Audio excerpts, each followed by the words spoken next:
cope and seethe! Haters, cope and seethe! Conservatives can now cope and seethe for now. My most anticipated movie of the year, The Odyssey, is, at least from the social media reactions, one of the most acclaimed films of the year. Was this expected?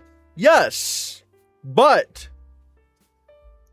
like, my God. Oh my God. How are we all doing today? How are we all doing? Tom Holland for The Lad. Yeah, The Lads. Oh, for the Oscar. Hell yeah. Hello, Leo Tennyson. Hello, Tri-Easy. Hello, El Gilberto. Hello, Movie Guy. Hello, The Stone. I'm doing fine. Thank you, Movie Guy. I'm doing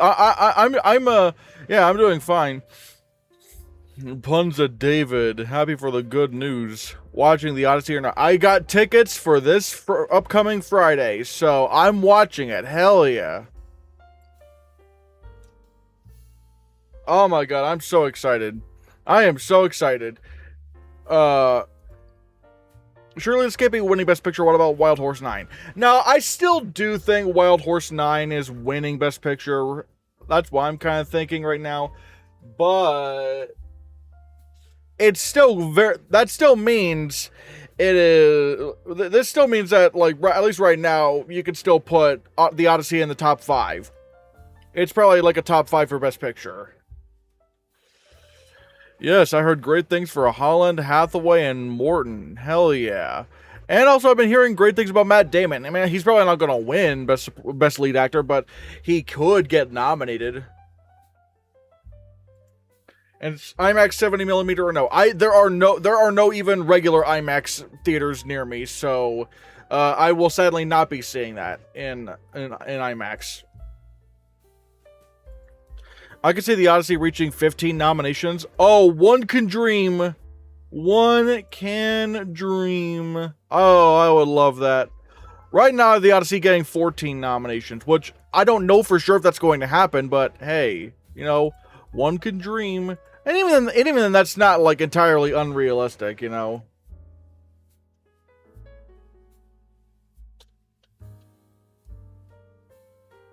Also, we have the goal up. I'm going to be streaming for a couple of hours. So let's see if we can get to 5 Super Chats and 10 memberships today. Now, what does that mean? Well, when you become a member... Oh, wait, do I not have the thing?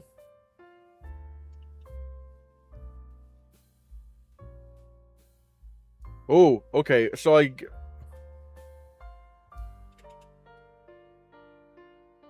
Oh, okay, okay, I need to find the thing, but still, yay. Rotten Tomatoes predictions for The Odyssey, probably low 90s, I would say. Probably low 90s, which is still great. I can't wait to see The Odyssey. And hoping for the invite to play in a theater near me this week. Yeah, I want to see the invite, but there's just no, there are just no screenings near me. What's so good about seeing the movie The Odyssey? Because it's going to be great. I think it's going to be a great movie. Potentially, in my opinion, it's good. I think it will potentially be maybe the best movie of the year, in my opinion, because I love Nolan movies.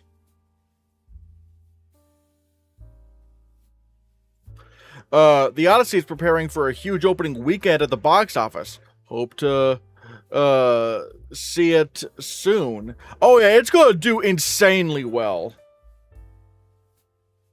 It's going to do insanely well. Has anyone seen the prologue? I have sadly not seen the prologue. The only thing I'm worried about The Odyssey is the Travis Scott stuff. I don't see what the issue should be. At least regarding, you know, his character, which seems to make sense narratively, and also like, hey, this who knows? I think the song could be pretty good, especially because I did like the Plan song from Tenet, and also the fact that, like, Christopher Nolan is one of the co-writers of this song, which, if you don't know, the Odyssey has an original song. It is called When I'm Home. It is done by Travis Scott, alongside a few other names, as well as Christopher Nolan. He's one of the James Blake, Ludwig Göransson, Travis Scott, and Christopher Nolan. Yeah, they wrote the song, which is great. Christian Hannahcast.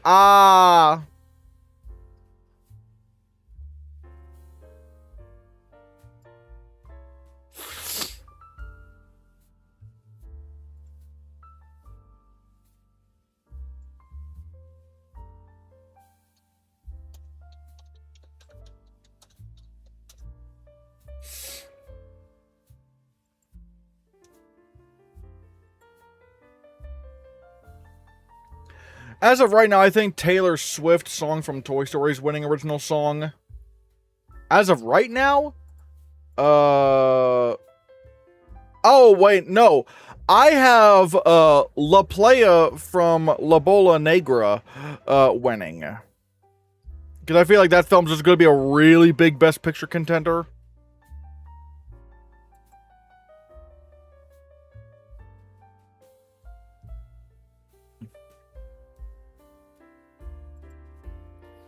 You want to know who's the most excited for the movie, for the Odyssey release? Movie theaters. Oh yeah, like I said, this movie's gonna make a ton of money. If a biopic about the man who made the atomic bomb got close to making $1 billion, which I know, yes, Barbenheimer helped it, but also it would have the general conversation around that film is what kept that film like in the conversations and having it able to make that much money. I mean, like, yeah.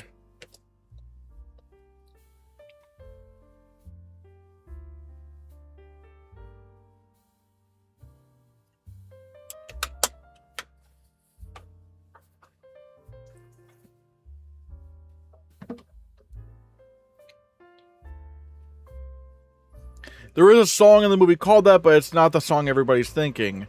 It's the song In the Snow. Is the song called In the Snow?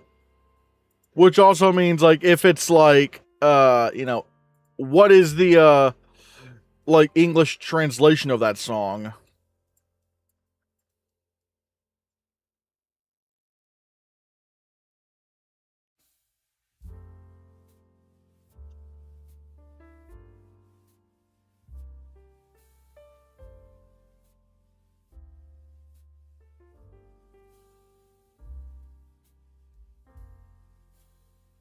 It's called The Song in the Snow, I believe. Huh. I wonder what it would translate to as, like, in Spanish. Because I'm just going to assume that when they're, when they put when they, like, put the song out there and they're campaigning the song, they're probably going to use the Spanish version of that song. Odyssey screening just ended. Creator of Deadpool rating is 10 out of 10. It's so funny. How funny is it that people were trying to tear down the Odyssey, and like they're just like, it's woke casting. Christopher Nolan's gone woke. This movie's gonna tank, and everyone was just getting so pissy over something that they haven't even seen, and then oops, all of a sudden, Christopher Nolan once again seems to have made another masterpiece. Cope and seethe, I say. Cope and fucking seethe.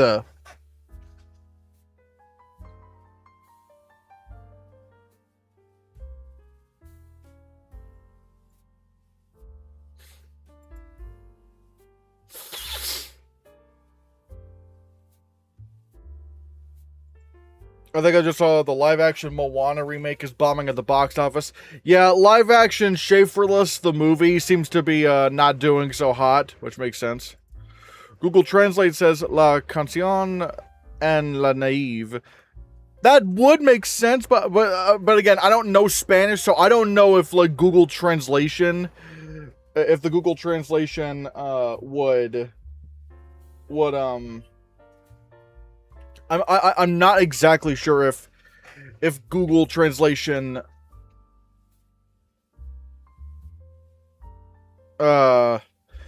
is entirely correct. I'm not exactly sure, but we'll have to see. Do you think Ludwig Göransson could win best original score 2 years in a row for a total of 4 wins in the category with his score for the Odyssey? Maybe. I mean, obviously, we kind of depend on, like, you know, if there's something else that can compete against him that's strong enough. But if everyone seems to be really loving the score, then yeah, we could be seeing Ludwig Göransson. If he wins for the Odyssey, I think he'd be in like 4th place for the most best original score wins. No, not 4th place. He would be in 3rd place, I think.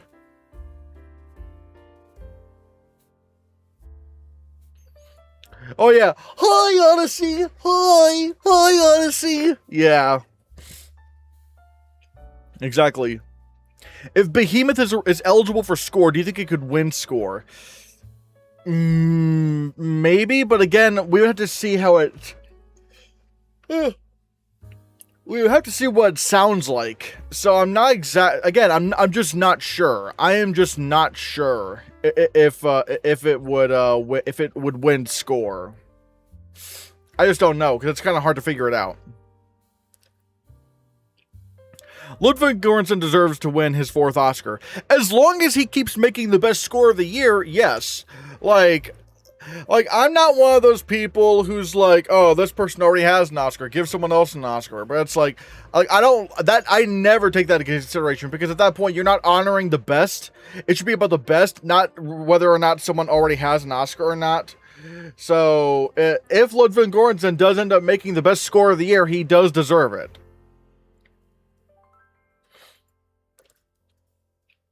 Prediction: the Odyssey is the frontrunner at the start of the season, but something surpasses it midway through.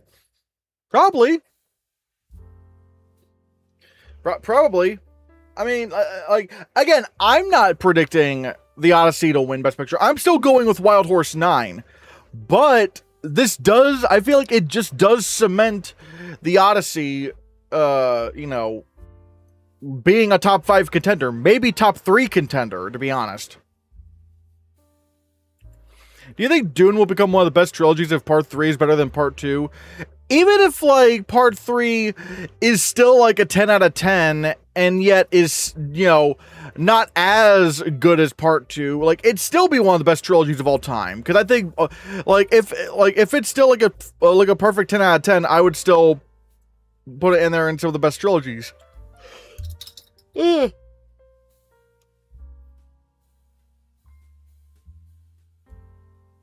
Hey, Hannah. Hello, Red Spice.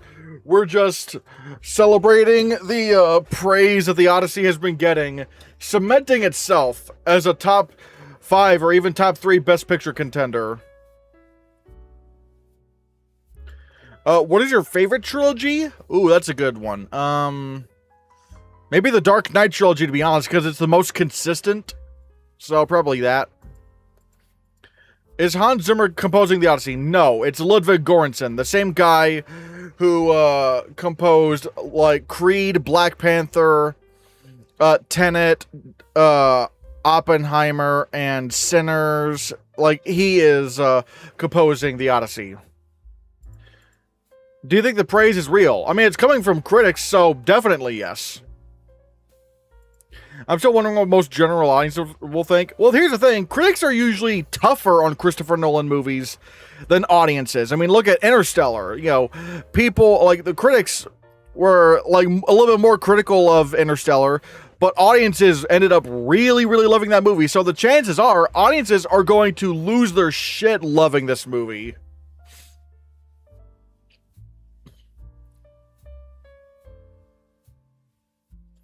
Most consistent, The Dark Knight Rises is mid. I think it's fantastic. I don't think it's mid at all. I love The Dark Knight Rises.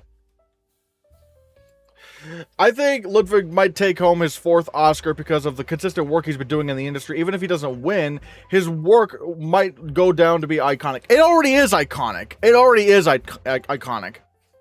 What do you think the Odyssey will do opening weekend numbers? Like, I would not be surprised if it was nearing... Like, if it was, like, nearing $200 million, but it's probably not going to be $200 million. It's going to be well over $100 million opening weekend. It is going to be huge opening weekend. But the Odyssey is woke garbage. I know, right? It's almost like this imaginary villain that, you know, conservatives tried to make this film out to be, turned out to be just turned out to be just utter nonsense, and that people really don't care, and that they just want to see a great movie, and that probably that Christopher Nolan knows what he's doing.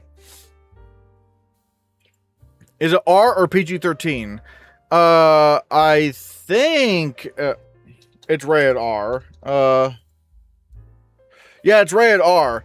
But again, look at the Oppenheimer. It that movie almost made $1 billion, and yet that was also rated R, and it's not even like an action blockbuster. The Odyssey will not have this issue at all. Yeah, fun fact, Lupita Nyong'o's casting is not the first time a black woman was cast as Helen of Troy. Eartha Kitt played Helen of Troy in Orson Welles' stage production of Dr. Faustus. In the 1950s, mind you. People didn't seem to have no one seems to bring that up.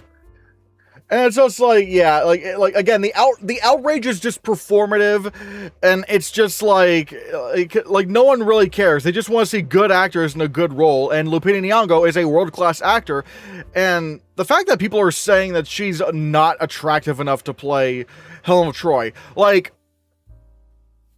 you'd have to be absolutely fucking insane to not think Lupita Nyong'o is attractive. One of the most attractive people on the planet. What? I don't understand that logic. I genuinely do not understand that logic. She is unbelievably gorgeous.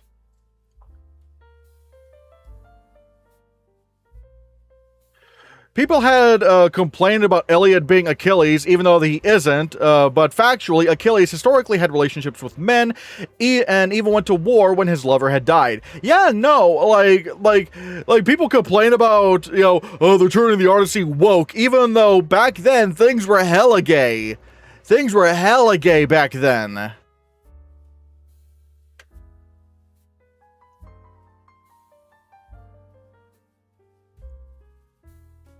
Also, given where the Mediterranean is, are you really sure there weren't dark-skinned people in Greece at that time? I mean, considering at least compared to America, Africa's not terribly far. It's not it would not be ridiculous to assume that people from Africa could have made their way to Greece at that point in time. I'm pretty sure black people did live, or at least went over to Greece.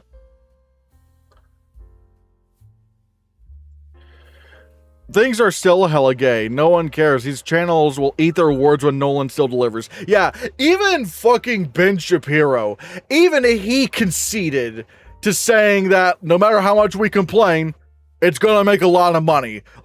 There's no getting. It's gonna make a ton of money. Even spineless ass Ben Shapiro said that the Odyssey's gonna make a ton of money because no one actually has an issue with it, unless you're a mouth breathing idiot. Yeah, no one complained about Gods of Egypt or Troy or 300, but the Odyssey somehow is problematic. Oh yeah, remember when Australian ass Russell Crowe, won an Oscar for Gladiator? No one complained back then, but again, suddenly the Odyssey's where we put our foot down. No.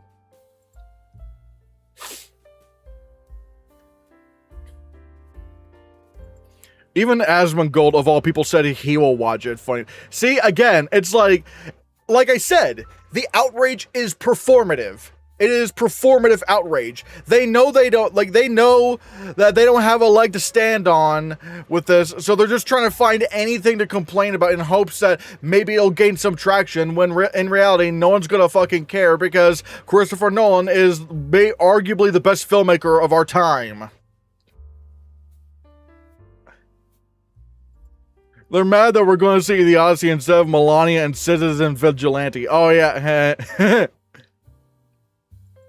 None of the main cast are Greek. What's the outrage there? Again, like I said, it's performative. It is performative outrage. Odyssey haters. They didn't cast Greek actors, so the movie's bad. Also them. Brad Pitt is great as Achilles, even though he isn't Greek. Exactly. And considering Nolan has almost never had a bad casting choice, people doubted Heath Ledger when he was cast as the Joker, then he went on to win Best Supporting Actor. That's another thing. The fans usually don't know what they want. They usually don't know what because if the fans had it their way, Heath Ledger would have never been the Joker. He would have never been cast as the Joker. But Nolan seems to know, like, when you actually...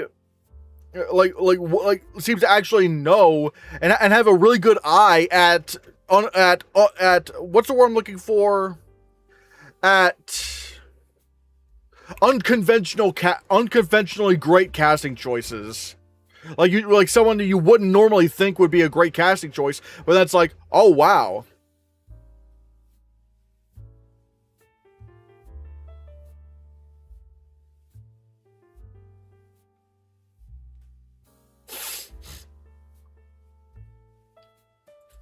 Yeah, Tom Holland, when asked why his character, Telemachus, says dad instead of father in the Odyssey, I wouldn't have said father back then anyway. It would have been in Greek. Exactly. Outside of Heath, who was up for the Dark Knight Joker? Well, I don't know if we know for sure, because obviously casting rumors exist, but we don't really know for sure if that's exactly true, so... As for the Nolan films, I need to be sure of the Odyssey. Plus, I've never seen almost all of his movies. I have seen all of his movies. I love all of his movies, except weirdly enough, his first film, Following. That one I thought was a little bit dull. But also, it's his first film, so he was like trying to iron out he was trying to he was like trying to iron out like what his style was. What's your level, Hannahcast, for the hype level for the Odyssey? Oh, it's through the roof. I can't wait to see it. I'm so excited to see it. I thought Following was great. I mean, yeah, like a lot of people do really like Following.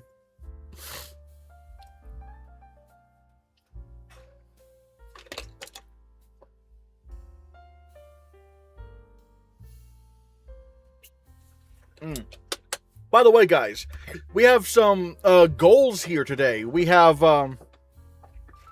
we're hoping to get to like 5 super chats and 10 memberships today. If you get a membership, because I'm doing a members stream tomorrow where I'm starting to record my Oscar predictions live, and we make it a more interactive experience, so that when I do put the actual and then I do put the Oscar predictions video out for public, it's a more edited down, but the live version for members is a lot more interactive. And tomorrow we're going to be talking about Best Picture predictions, so I highly recommend you become a member.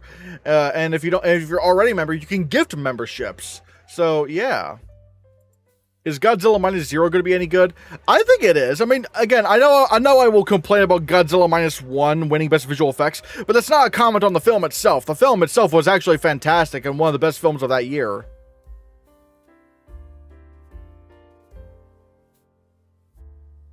I want to see how Anne Hathaway does. She impressed me the most in the trailer. She looked Oscar-worthy in those moments. It would be amazing if Anne Hathaway entered the Oscar conversation again. I would love that.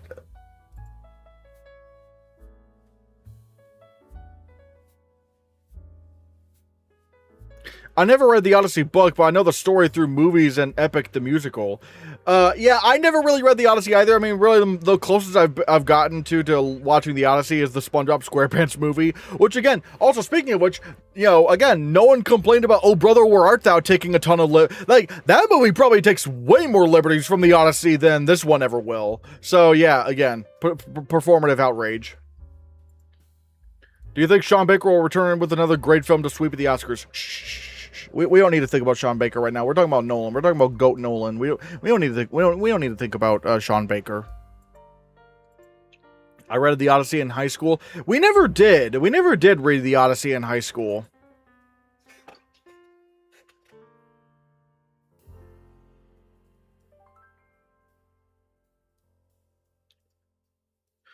I'm loving all the heated mythology tech talks with Tom Holland and Robert Pattinson. They got hell attention in that trailer. Really, they do. Nolan casting a rapper as a bar is one of the most interesting casting choices I've seen a director make, and I do really like why Christopher Nolan did that. Saying that, you know, the Odyssey is like poetry that's been it kind of has a double thing going to it, because one, the Odyssey is a poem that's been that as literature and an art form has been passed down through centuries and centuries, and that is very much analogous to music. And you know, the music back then would eventually come to inspire rap music of today. So I think that's actually really clever thinking. I did at first not like the costume designs because they weren't accurate, but then when the trailer dropped, it didn't really take the experience out of me, so it wasn't really an issue if you're nitpicking. I think the costumes look amazing. And also, again, Christopher Nolan has stated that, like, back then they probably would have worn like blackened bronze, like the more higher ups, to show their status as warriors. As commanders or something like that. So, which again, I think that's really cool. I like that Christopher Nolan is like, I don't give a fuck when all these people, what all these people whine about this movie. He's like, I'm gonna make bank regardless. Yeah, and it's gonna work because it's gonna make a ton of money.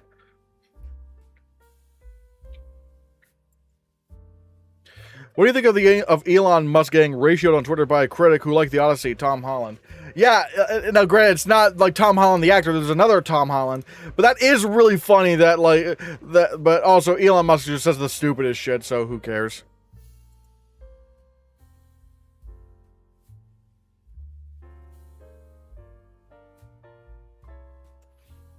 I heard someone saying ironically that for the Odyssey to be good, they must battle naked. Oh, and again, you'd see conservatives once again complain, what? This is so inappropriate to show in a movie theater. What? They would find anything to complain about. Hathaway win? I mean, right now, as it's, July, I don't think it would hurt to put her at number 1. Will she win? I'm not sure. But this early on in the year, it doesn't really hurt, considering we don't really know who are the big contenders. Be honest with me, Hannah. How many Oscar nods will Citizen Vigilante get and win? One Vigilantillion. It will get one Vigilantillion nominations and wins. Samantha Morton also getting raised for the Odyssey. I'm very of all people, Samantha Morton. Like, I'm very curious to see what if she gets any kind of traction. God, the fucking oh my god. Ugh. Yo, Juice! Thank you for the gifted memberships. Oh my god. Levi Nuttall got a membership. Riker got a membership. Spicy Napalm got a membership. Matt Hart got a membership. And Anthony Vidala got a membership. Yo! Thank you, Juice. Juiceability. Thanks, Juice. Thanks, Juice. Welcome to the stream. Oh my god. And we're already halfway to the membership goal. Thank you so much, Juice.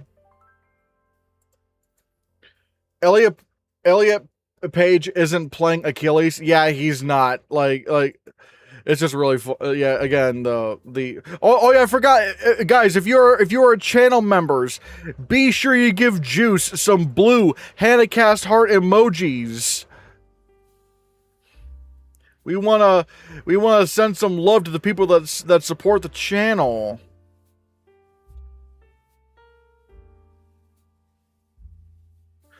Yo, thank you, Leo Tennyson, for the super chat. Avengers Part 3 or Doomsday, or Dune Doomsday. Oh man, so many. Oh my god. Yo, it's the pickle! Juice has the pickle emoji, which you can get if you become a member. Whoa!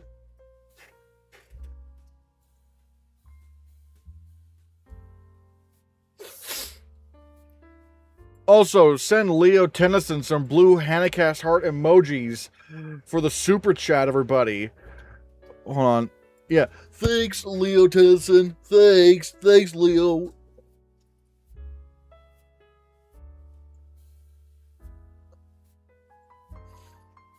So many people saying the Odyssey is scary is gonna get me hyped. I feel like I'm gonna get really freaked out by the Cyclops. Like, that's gonna be creepy.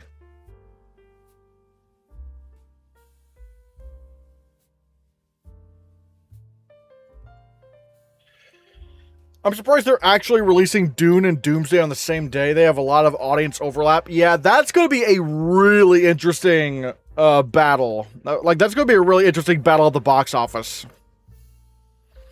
I hope for Avengers Doomsday's sake, it's really good. So, ugh. Ready for Digger yet? The trailer is releasing tomorrow. I hope we get a good look at, like, at Tom Cruise. I hope we get, like, a full-on, like, close-up of him. They did the Cyclops bit on Arthur, and that scared me as a kid.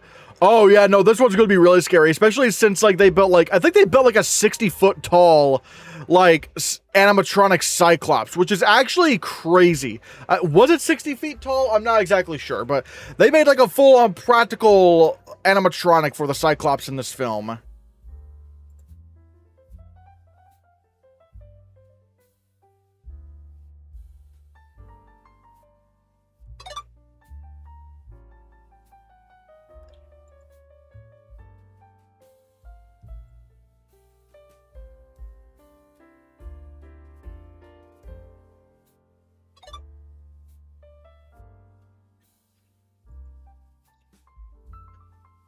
Let's see. Bro, the Odyssey's literally gonna be peak. It really is. I really think it might end up being my favorite movie of the year. I'm just going to assume, considering I just love Nolan movies already, but still, yeah.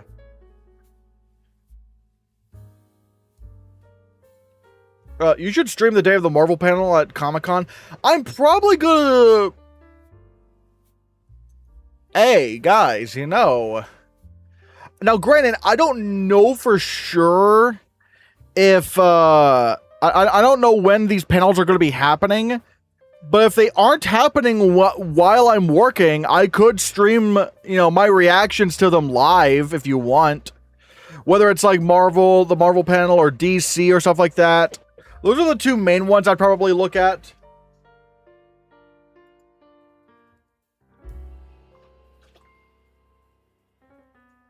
Since the Odyssey is your most anticipated film of the year, what's your least anticipated film of the year?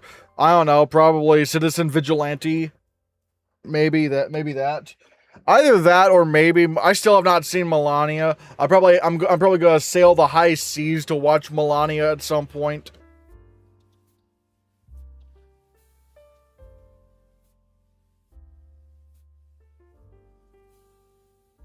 What do you think of Dunkirk in relation to Nolan's other films? It's one of my favorite films of his. That movie's scary. It is intense, and yet very emotional in ways you wouldn't think.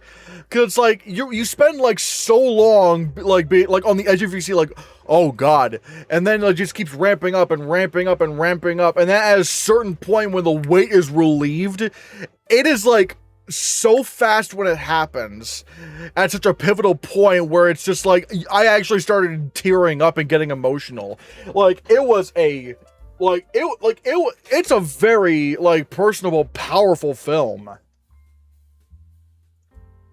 Uwe Boll should be considered the Steven Spielberg of bad films, like The Room being considered the Citizen Kane of bad films.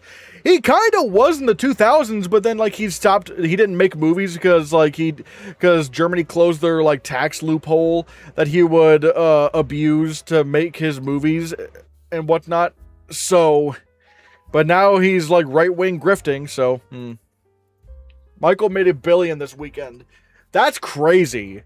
The fact that Michael made $1 billion worldwide, that's insane. Like, what? I believe the Marvel panel is July 25th around 9 p.m. or 9:30 at night. Wait, July 25th. Okay, so I might be working. Now, granted, Is it 9 or 9:30 in the East or West Coast? Because if it's West Coast, then yeah, I would easily be able to stay up for that. I'd easily be able to stay up for that. But if that is still Eastern time, then you know, then I might be at work at that point. Sag. Dunkirk's ending is a gut punch. It really is. Oh my god. 9 p.m. Eastern. Okay, so I'm probably not going to be able to, you know, live react to everything there. So that's going to suck, but yeah.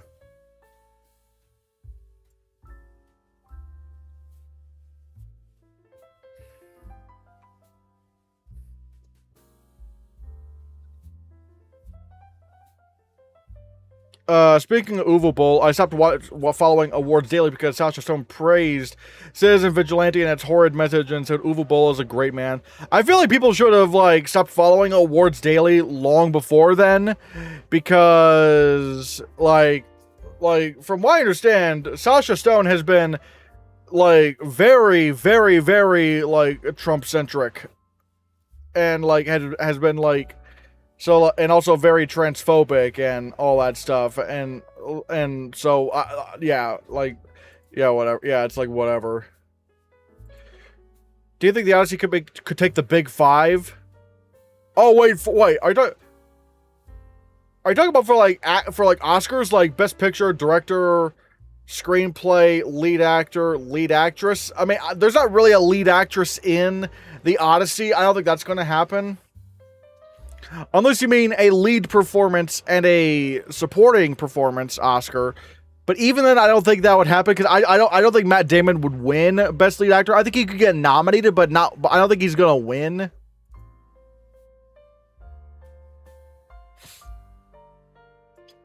What is Citizen Vigilante? It's some, like, very, like, kind of racist, like, anti-immigrant or, like, kind of film where Armie Hammer plays a dude that's, like, killing Middle Eastern people, I believe.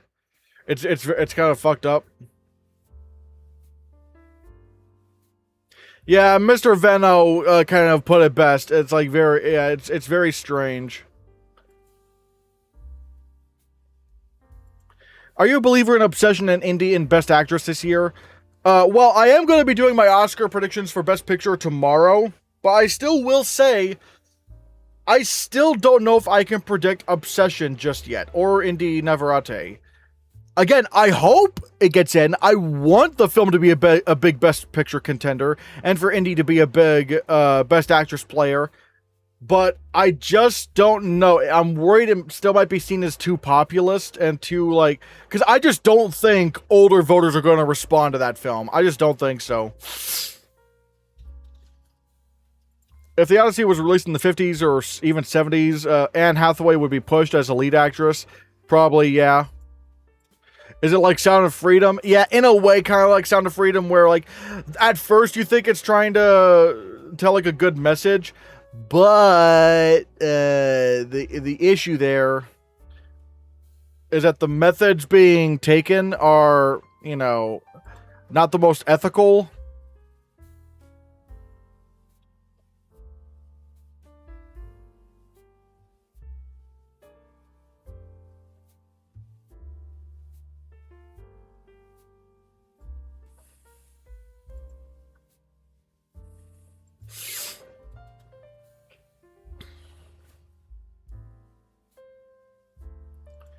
Obsession might get the same package as Blue Moon and Living. The problem, though, is that Ethan Hawke and Bill Nighy are like Hollywood. The thing is, they're also like they are like Hollywood veterans, and Indy Navarrete is not. That's the main issue there.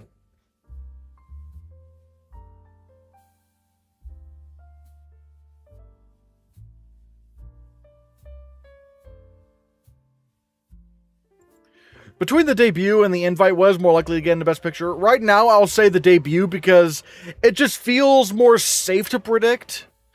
Whereas, like, the invite maybe could, but that's also a bigger risk. So, I heard Being Human is going to open TIFF. I would not be surprised. And again, that's one film I would definitely keep an eye out for. I would definitely keep an eye out for Being Human. By the way, guys, we are halfway to the membership goal. Can we hit 5 memberships? Or no, can we hit 10 memberships? And also, we're 1/5 away. We are 1/5 into the super chat goal. We just need 4 more super chats and 5 more memberships in order to hit the goals.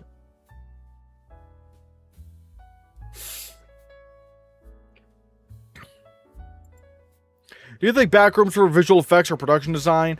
I still have not seen the movie, but I can't really imagine it would do anything with like visual effects that would be considered like really impressive towards the visual effects branch. So probably not visual effects. And I don't think production design is going to happen either, because it really is usually tied to best picture films. I mean, obviously there are some exceptions, but like, you know, even Fantastic Four First Steps didn't get into production design. In fact, if I'm not mistaken, I think this year it was all best picture films like last year. There was Frankenstein, Sinners, Hamnet, Marty Supreme, and One Battle After Another. Like, the fact that they did One Battle After Another over Fantastic Four First Steps or Wicked for Good or anything like that, I think it shows that they really do lean more towards best picture films. If the invite can get into Best Picture, it probably could be Best Picture casting, one acting nomination, and screenplay. I'm not gonna lie, if the invite does get into Best Picture, I mean, obviously, we would see what the what Critics' Choice did and what some of the early precursors are doing. But I do wonder that if the invite gets into Best Picture, that it would win adapted screenplay. I do wonder if that could happen. Wicked should have been nominated for like 3 awards. At bare minimum, makeup should have happened. But yet that didn't. I would have also nominated for costume design, maybe production design, but they do reuse a lot of sets, so I don't know. But One Battle After Another had standard production design. How did that get nominated is beyond me. Yeah, like, I get it. Contemporary films don't usually get a lot of representation, but it's also just like, it doesn't feel that special. You know, at least with Conclave, it was huge. Like, the production design in Conclave was really sprawling and big. But, like, One Battle After Another, I feel like that was just them glazing the film. There was no reason for them to nominate that for production design.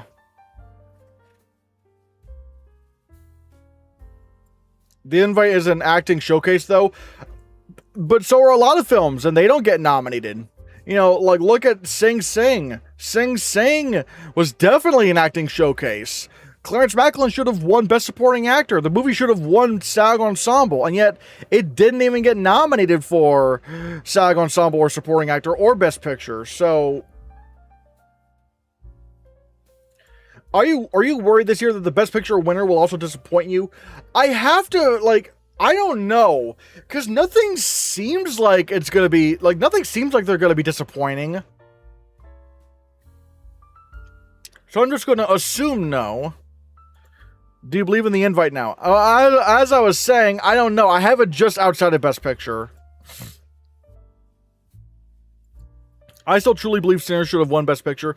I was predicting it to win, but I feel like it was more of a praise of PTA's work in general rather than the film itself.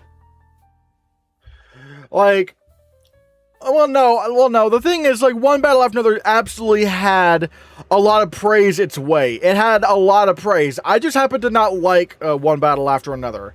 And I think Sinners should have won Best Picture, but make no mistake about it, people really did love, you know, One Battle After Another. They really did love the movie, and so that's just kind of the, that's just kind of the reality of it.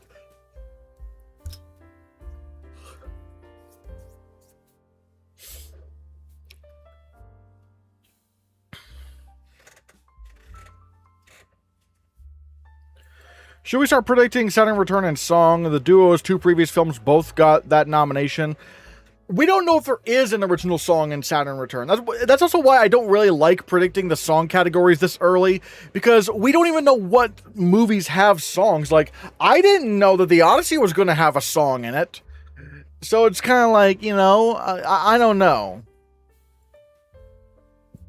What piece of production design stood out in one battle after another? The Dojo Studio, the Covenant Farm, the Christmas Adventure Secret Room. Nothing really stood out to me. It was like, yeah, I get it. Again, contemporary films don't usually get this kind of these kind of production design nominations at the Oscars, but that's usually because there's nothing really special about them. It doesn't really feel all that amazing to me. My strategy for predicting the best picture for the past few years has been to predict your least favorite from the best picture nominees. I don't think it's going to happen this year. I just really don't think that's going to happen this year. The films I'm most hyped to see will probably receive 0 Oscar noms: Spider-Man and Hunger Games. Spider-Man could get visual effects. Although, I'm not gonna lie, having seen the newest trailers, I'm not sure if that's gonna happen anymore, but I don't know.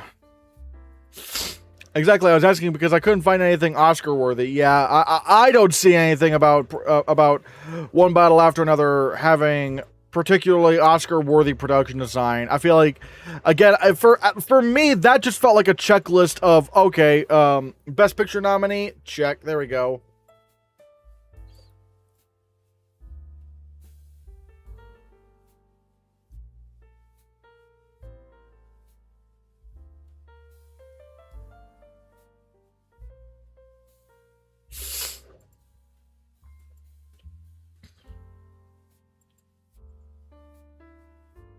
I like to doom dick, so I'm not disappointed.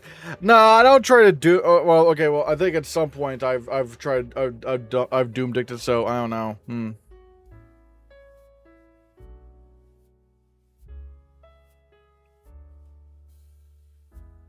In terms of modern settings, Parasite had fantastic production design. The house was basically a mood. You could feel and know something was off. Plus, that kitchen was nice. Yeah, no, Parasite was a great example of like of contemporary production design. And plus, the fact that it looked very intricate and it was also built from the ground up. Like, yeah, I could see that. Like, yeah, that was definitely a worthy nominee for production design. Definitely.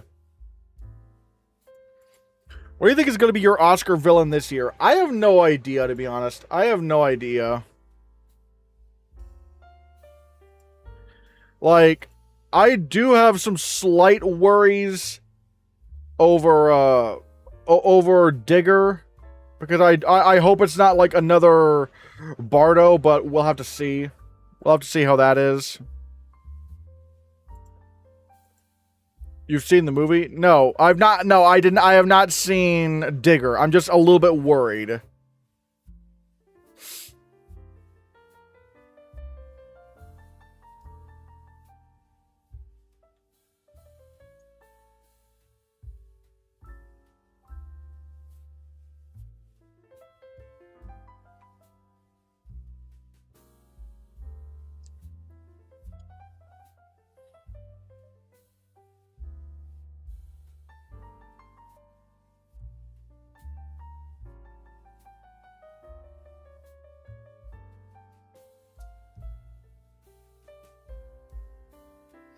Do you think Project Hail Mary for cinematography? I think it could get nominated for cinematography. I don't think it's going to win, but, you know.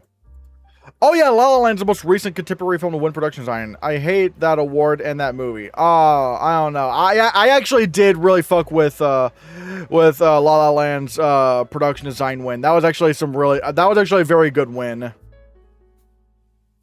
The Odyssey is sweeping. Have you seen it? I've not seen it, but I don't know if it is going to sweep. I still have it at like number 2 right now.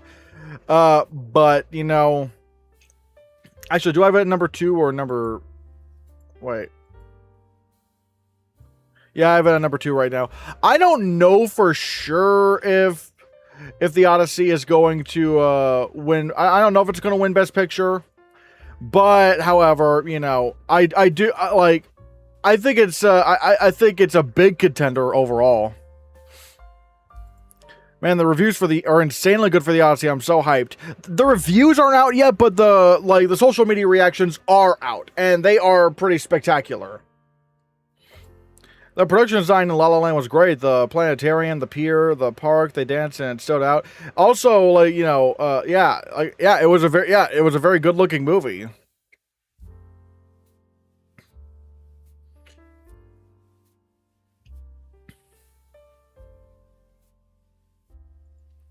La La Land is awesome. It's in my top 10 films of all time. It's not in mine, but it was my second favorite film of that year. It's my second favorite film of 2016. It was my favorite film.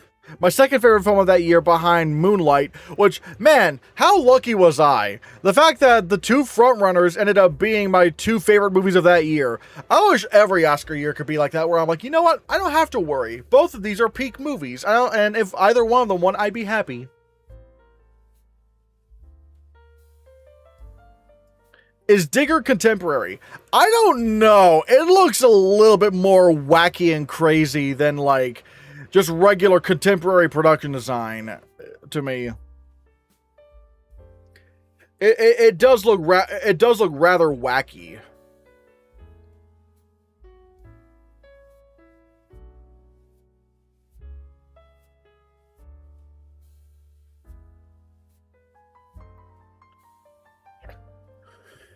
By the way, guys, like I said, we have 5 more memberships to go until we hit the stream goal. Can we hit 10 memberships today? And can we hit any more super chats? Hopefully we can. We got about another hour left, so... An hour left or so, probably, so... I hope we can. People are underestimating Nolan. Everyone says there are generational performances. He is for sure winning directing with all the locations and the IMAX camera. I don't know if it's for sure. You never want to be for sure this early on in the year. And plus, also, Nolan doesn't have the overdue narrative anymore, so that could hurt him. So, like, let's be careful here. Will I like if he won? Oh yeah, if he makes, in my opinion, one of the best films of the year, I'd absolutely be thrilled if he won Best Director. But, however, we don't know that for sure. So,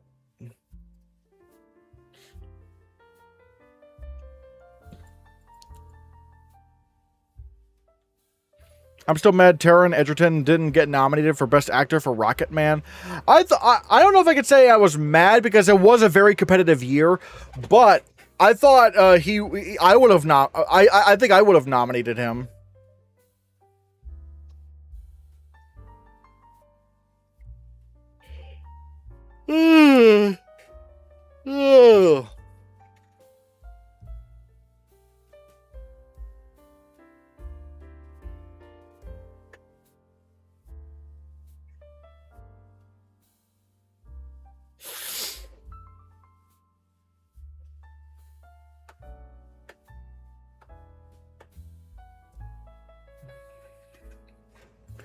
Do you think Nolan is one of the all-time great directors? And if so, where would you rank him? I personally rank him at number 1 because, like, after following, I have consistently really loved every single one of his films. So I put him at number 1 personally.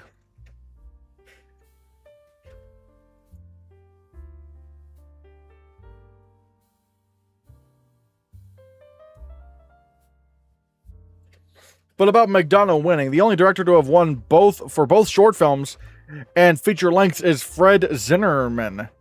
Or Zinnemann. Oh, wow. That's who I am predicting to win Best Picture and Director, Martin McDonough for Wild Horse 9. Because I feel like he does have the narrative, and his films have gotten close to winning Best Picture before. So I feel like that is who I would predict for Best Picture right now. And again, if you become a member, you will be able to watch my live recording of Monday's Oscar predictions videos. So, or video, I should say, for Best Picture. So, hey, Nolan would be in my top 10, maybe around 6 or 7. 6, 7.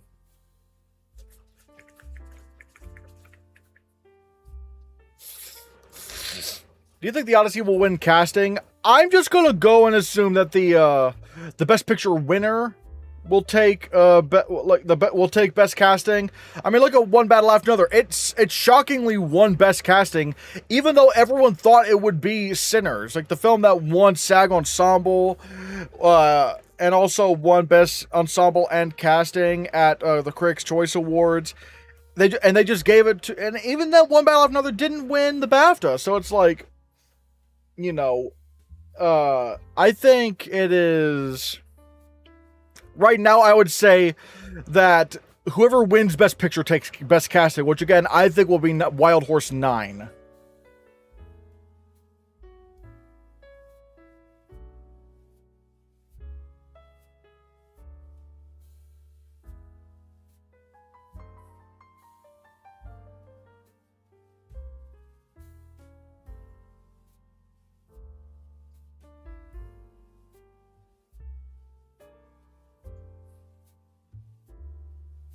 Yeah, Sinners was winning Best Cast Ensemble awards left and right, even at smaller and regional awards, and it still lost. So, yeah, like I said, I feel like when it comes to that, right now, go with the Best Picture winner. Whatever you think is winning Best Picture is probably going to win casting.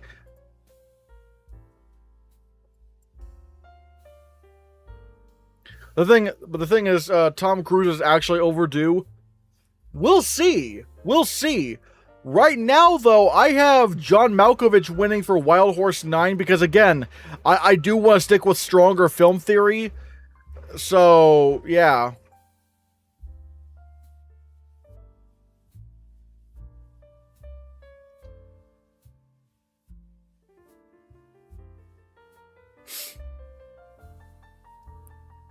Martin McDonagh always makes interesting, captivating films. From the ones I've seen, yeah, I agree. Like I love Three Billboards Outside Ebbing, Missouri, and I love the Banshees of Inisherin. So yeah, but so is John Malkovich. Yeah, you could also make an argument that John Malkovich is overdue for an Oscar. What thoughts on Elsinore and Andrew Scott? I don't know anything about this film.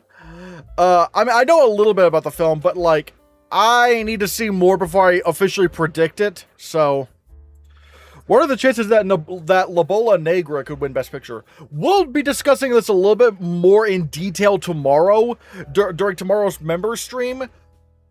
But again, it's possible. It's possible. But there are, as an international non-English language film, there are a lot of roadblocks in its way. There are a lot of roadblocks in its way. So, I'm not exactly sure.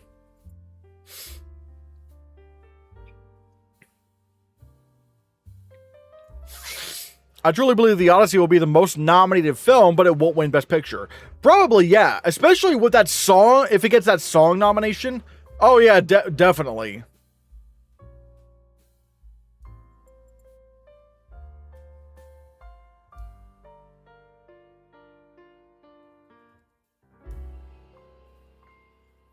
To be fair, in a world where Emilia Perez isn't controversial, it could have won Best Picture. Yes. But one of the things that was helping the film was that it had a very... One of the things that... And again, I'll discuss more about this tomorrow. But, like, there was a chance it could win SAG Ensemble. Like, because, like, it had a very clear ensemble that, yeah, you could nominate. And you had Zoe Saldana helping pull the film along. And I know there is Penelope Cruz in the movie, in La Bola Negra. But, however, she is apparently not in the movie a lot. Like, not really. And, if she, like, so that might hurt the film a bit. And also, there, from what I've heard, there's not really a discernible ensemble that you could point to in La Bola Negra that would allow it to win SAG Ensemble.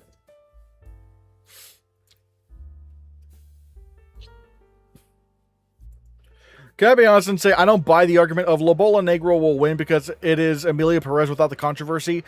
I could see the argument and why it would be nominated and whatnot, but I just don't think it's going to win. It just doesn't seem like the same kind of film with the same kind of power as Emilia Perez, which had like which had two really big name people in its main cast, that being Zoe Saldana and Selena Gomez, whereas, yeah, La Bola Negra does have Penelope Cruz and Glenn Close, but they're apparently not in the movie much at all, so...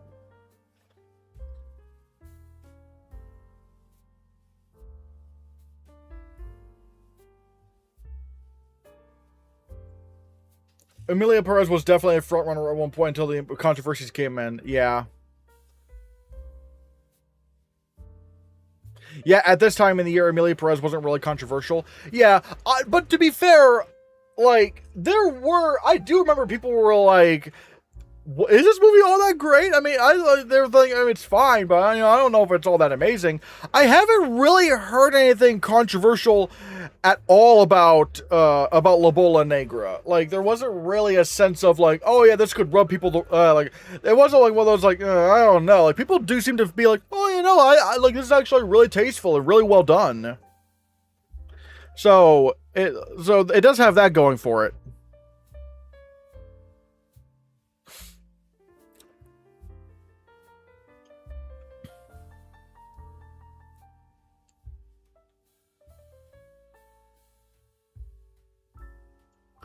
I'm still not feeling La Bola Negra as of right now, as I think it will get into a couple of categories, but I'm not sure about a Best Picture nomination just yet, because this year is going to be a pretty stacked year. Okay, I don't know about that. I think it is going to get nominated. Like, Netflix is positioning this film to be, like, their main push of the year. That I do know. I have heard from people in the award space that Netflix is trying to position this film as something big. So make no mistake about it, La Bola Negra is probably going to get nominated for Best Picture. It's just the winning part of it, I just don't know. I just don't know about the winning part of it. But make no mistake about it, it is apparently a big audience hit. Netflix is really going to push this hard and going to make sure this movie gets seen. I would not doubt this for a Best Picture nomination. I really would not doubt it for a Best Picture nomination. I just would not. Do you think Fjord will be nominated? I have to assume, yeah. I mean, yeah. Do I think it's going to be like a big film contender? Maybe not. Who knows? Like, it might be like bottom 5, but it has the Palme d'Or. It has a couple of big actors in the lead roles. I don't see why we should doubt it right now. La Bola Negra or Fjord for international film. From what I've heard, La Bola Negra would easily destroy Fjord for best international feature film. Like, Fjord does isolate some people, whereas La Bola Negra is a lot more, is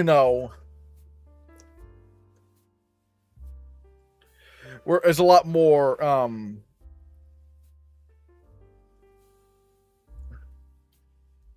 is a lot more palatable for general audiences. The thing is that it was just an accident. Never was Neon's main push. Fjord is Neon's main push. Yeah. Well, I mean, it was Neon's main push. It was at least one of their main pushes. But the problem is they acquired way too many films that could just feasibly not be nominated for Best Picture that year. So they kind of fucked things over a bit.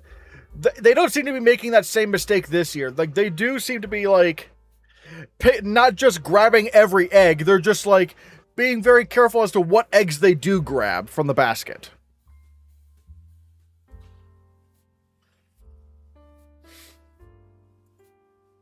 From my understanding, those who have been those who have seen both praise La Bola Negra more than Fjord. Exactly.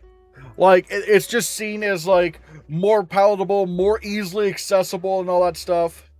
So, yeah.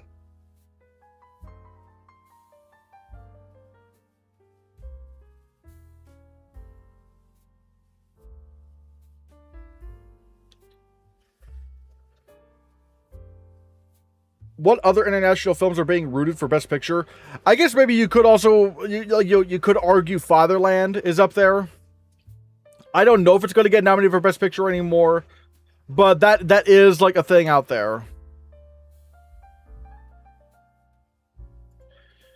I still regret taking out Fjord as my prediction to win at Cannes, and I changed it to last minute to all of a sudden. Oh, man, I'm so sorry.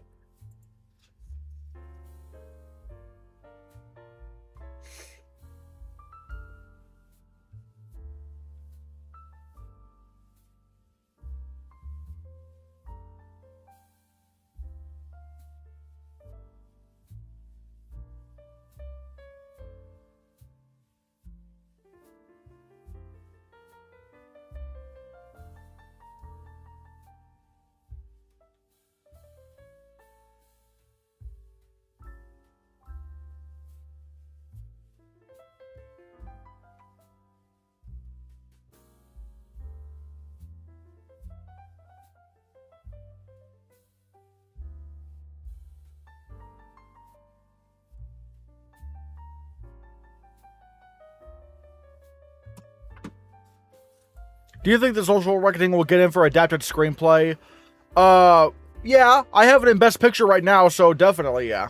Yo, Movie Guy, thank you for the super chat. Oh my god, everyone, give Movie Guy some blue Hannahcast heart emojis, because we want to send love to the people who support the channel. Thanks, Movie Guy. Thanks, Movie Guy. Will any actors get 2 nominations this year? That is an interesting question. I'm not sure. One could. There is Sandra Hüller, I think, probably has the best chance because she could get nominated for lead actress and also get nominated for supporting actress, or even get 2 supporting actress nominations. So that's possible. There is Penelope Cruz, but I don't think, from what I've heard about La Bola Negra and The Invite, she would not get nominated for both. So I don't know. Especially if her role in La Bola Negra is more of a cameo. But so, I don't know.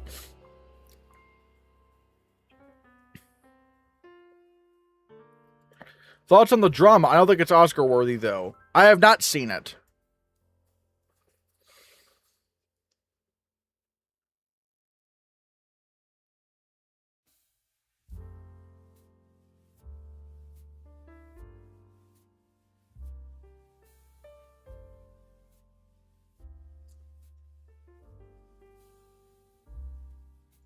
Do you think Club Kid could be a thing? I don't know. It hasn't really sustained its hype since Cannes, so probably not. Whereas again, like now that we're a ways away from Cannes, you know, people are still talking about La Bola Negra, people are still talking about Fjord, whereas now people don't really seem to be talking about Club Kid that much, so I'm gonna assume no.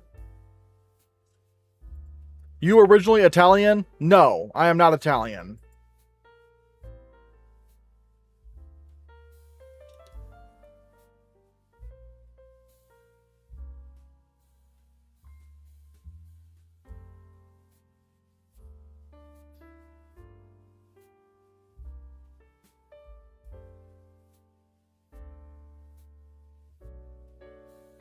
What are you, unless you mind? I'm mostly English. I'm mostly British. Yeah. There was Judd Hirsch in The Fabelmans. He was kind of a cameo. True, but he was not a Sherlock. And also, I just don't know if Penelope Cruz would get double nominated for that, like for both those movies, unless like she was like a substantial part of both of them. So I don't know.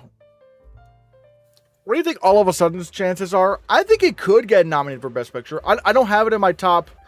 I don't have it in my top 10 right now, but like, like I think it could. There is a chance. It does seem to be really well liked. So I have it in the top 15 actually. So that's one of like the more closer outside of the top 10 things where I'm just like, we'll see.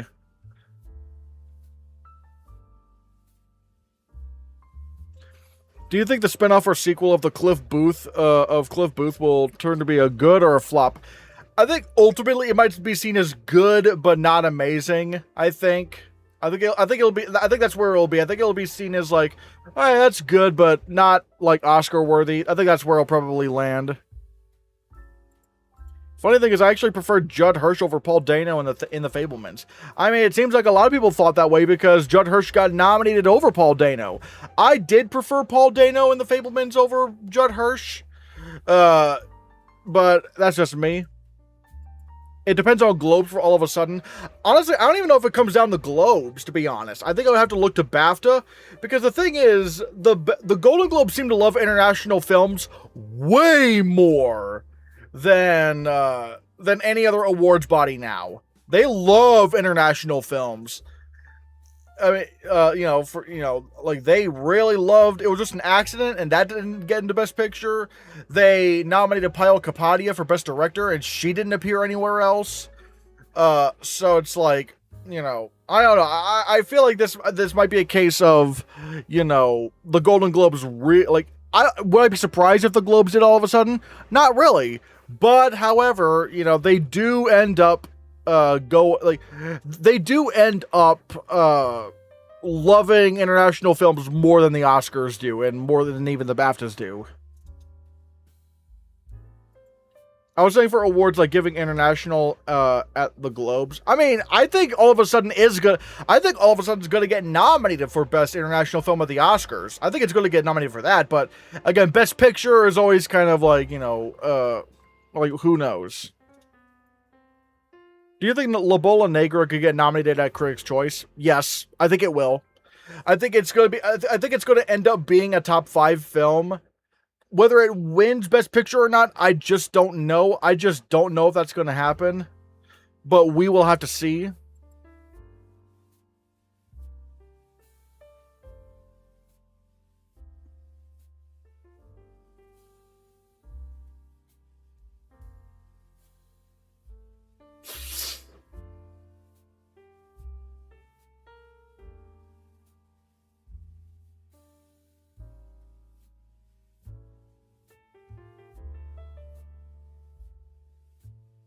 What's a movie you feel is being underestimated? I guess I would say The Social Reckoning, because let's just say even if it doesn't get nominated for Best Picture, The Social Reckoning might get PGA, because all of Sorkin's other directed films got nominated at PGA. Molly's Game, Trial of the Chicago 7, and Being the Ricardos.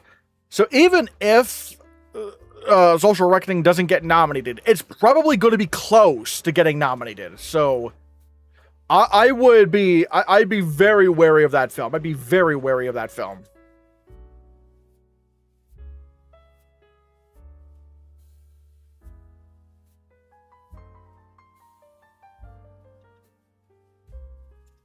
What is La Bola Negra about? I've been hearing people talk about it, but what is it about?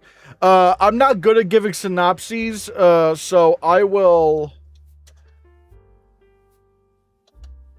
just read off of what Wikipedia says, because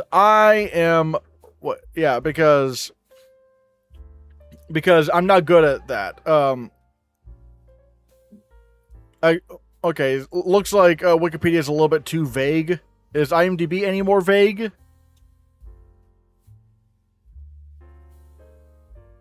Shit.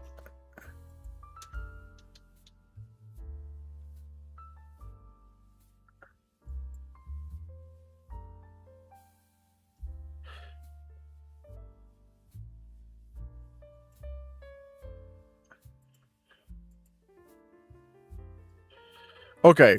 Explores what it means to be gay throughout different eras, focusing on 3 existences that are connected through the themes of sexuality, desire, pain, and inheritance. And on Wikipedia it says the plot is set in 1932, 1937, and 2017, exploring the interconnected lives of 3 gay men. So, yeah.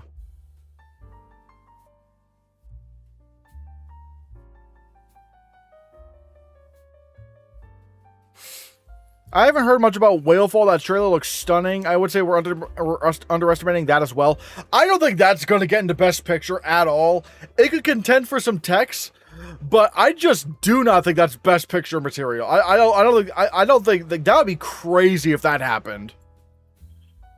Yeah, it's about 3 gay men at different times. Yeah. Do you genuinely think Wild Horse 9 can get 5 acting nods? Right after one battle after another failed. How many acting noms do I have? Wild Horse 9 getting 1, 2, 3, 4. I have it getting nominated for 4 acting awards. 4 acting awards. Wait, 1, 2, 3, 4. Yeah, 4. 4 acting awards. I have I have Wild Horse 9 getting nominated for 4. So, yeah. La Bola Negra sounds like much like The Hours, and that's my 2002 Best Picture winner. Ooh. I don't really get the hype for the debut. Like, no doubt the performances and screenplay will be amazing, but other than that, I can't see it for Best Picture. Well, I mean, if it's in for the performances and the screenplay, I mean, Best Picture is like kind of right there. It's not really hard to imagine it getting nominated for Best Picture if it's also getting acting and screenplay nominations. So, yeah. And plus, you know, A Real Pain didn't get nominated for Best Picture, but it got close. So who's to say? Who is to say? It might get nominated.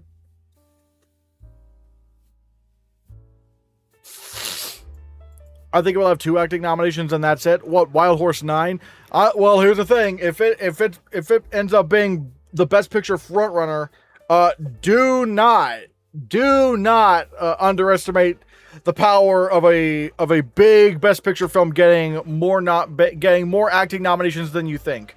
Because I remember at this point in the year, people were telling me like, "What? Like, Wonami Masaku's not gonna get nominated for Best Supporting Actress," and then she may have ended up being number 2 to win. So,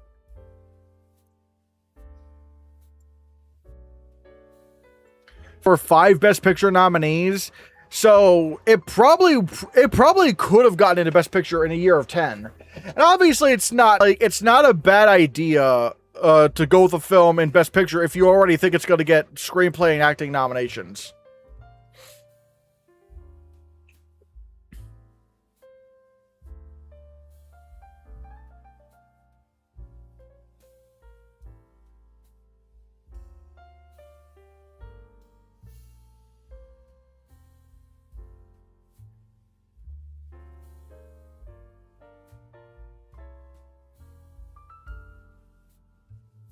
Do you think in your lifetime someone will surpass getting more Oscar wins for acting than Katharine Hepburn?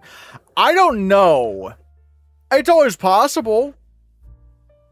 But I just don't know. I don't know.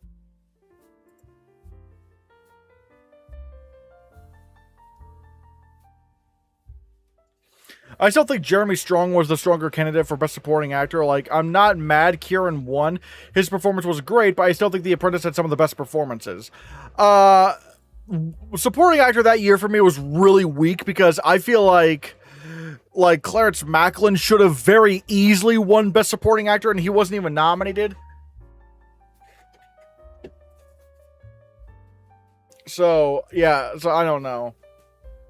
Also, they didn't nominate Denzel Washington for Gladiator 2, which was weird, but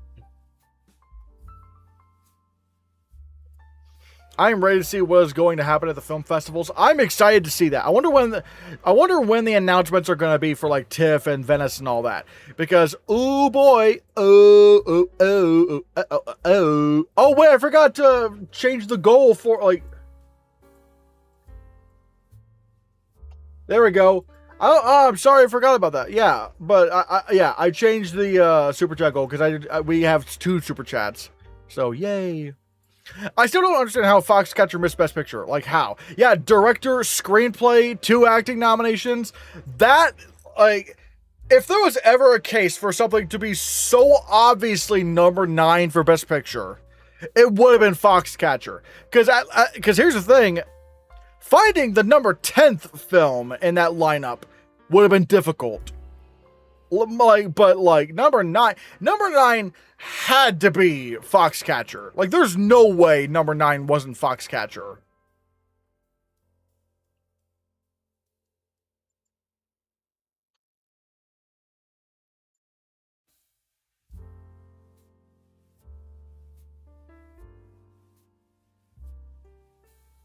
I think Venice is July 23rd. Ooh.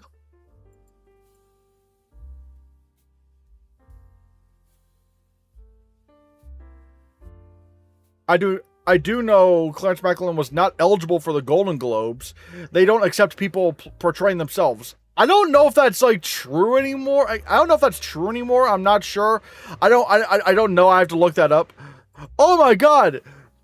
Movie Guy. Thank you for the super chat. My god, everyone send Movie Guy some blue Hannahcast heart emojis his way, because we want to send some love to the people that send support to the channel. Thanks, Movie Guy. Thanks, Movie Guy. Let me just update the goal real quick.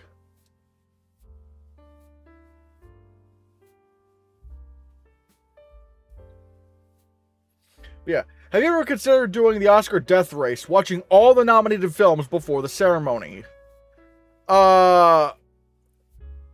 I think I tried doing that this year, but there were just some that I just couldn't. Like I couldn't see Avatar: Fire and Ash. I couldn't see that. And there was like one of the documentaries I didn't end up seeing. So it's like I got close, but ultimately I wasn't able to do all of that. But I did get close. Number 10 would likely be that film for which Julianne Moore won. Still Alice? I don't know. Still Alice did not get very strong reviews. Actually, I got an idea. Let's look at...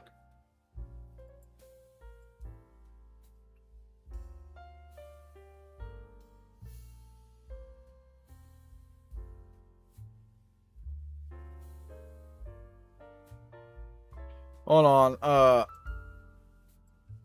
If there were 10 Best Picture nominees.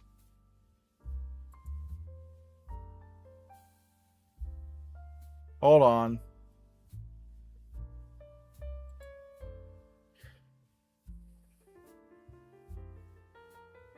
I think if there were... Yeah, if there were 10 Best Picture nominees that year, this is what I think probably could have happened.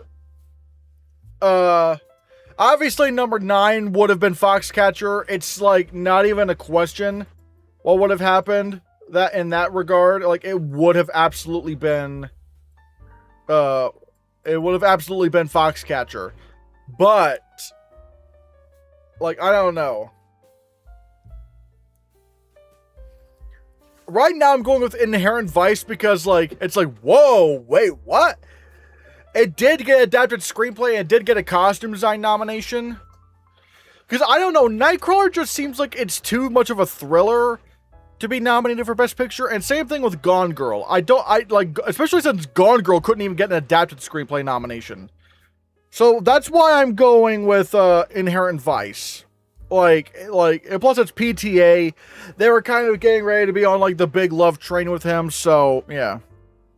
Nightcrawler, that got screenplay. So did Inherent Vice. Inherent Vice got screenplay, too. And costume design. Like, I don't know. I don't think all the nominees probably would have been, like, the most acclaimed. I mean, and so I think there was a chance Inherent Vice could have gotten in. Yeah, to be fair, Nightcrawler did massively underperform with Jake Gyllenhaal missing and editing not happening. Yeah. Yeah, that's the thing. Like, that's my one issue against Nightcrawler. It didn't get editing, and it didn't get, like, Jake Gyllenhaal didn't even get nominated. It's like they weren't really feeling that film. Like, whereas Inherent Vice kind of overperformed in nominations, so it's like, you know. Oh, yeah, Inherent Vice, that makes sense. Yeah. I think it probably would have been Inherent Vice. Because there's not really a lot of competition to choose from, really. Like, I think Interstellar could have made a better argument if it came out way earlier in the year. Because Interstellar is one of those movies where, like, when it first came out, people weren't so thrilled over it. But then over time, it became like everyone's favorite Christopher Nolan movie. I think if Interstellar came out in like March, it probably would have sustained a lot of hype up to the end of award season. I'm so excited for the Digger trailer tomorrow. Riz Ahmed's character also has makeup from Kazuhiro, and I'm excited to hopefully see Stolberg, Goodman, and even Plemons or Huler. Oh, Me too. I'm very curious to see like if Riz Ahmed's going to be like a big character in that film, and how substantial he's going to be in that film.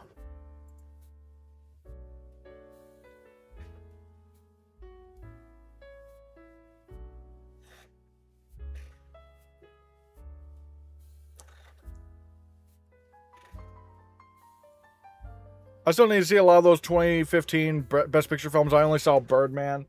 I have seen all. I think. Wait, did I see all the Best Picture nominees that year? Yeah, I did actually. I did see all the movies that year. I saw Birdman, Boyhood, Grand Budapest Hotel, Imitation Game, The Theory of Everything, American Sniper, Whiplash, Selma. I did see all of those. I'll be right back, everyone. I just need to go pee. And honestly, I might even need to do other things in the bathroom. Oh, whoa. Okay, I gotta go. Talk amongst yourselves. I'll be right back. Don't go anywhere. Do not go anywhere.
Boom! Jump scared you.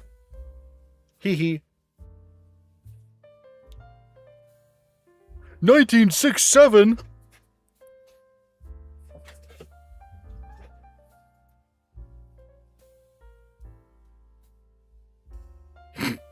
I wonder if I actually did get anyone with that. That'd be really funny if I did.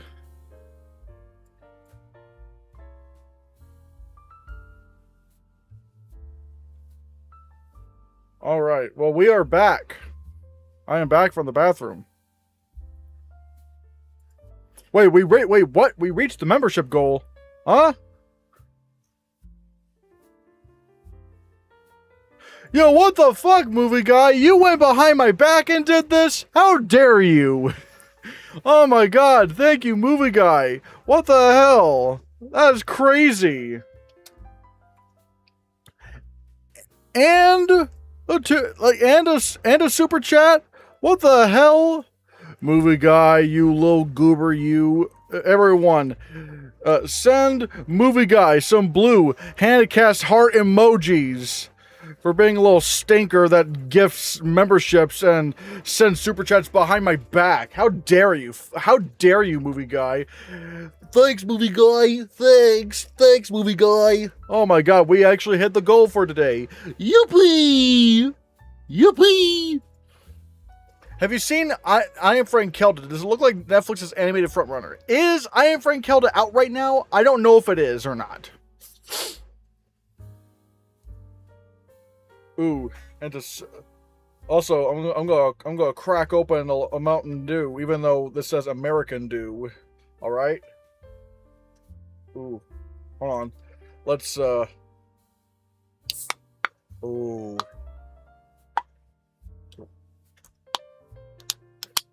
Oh yeah.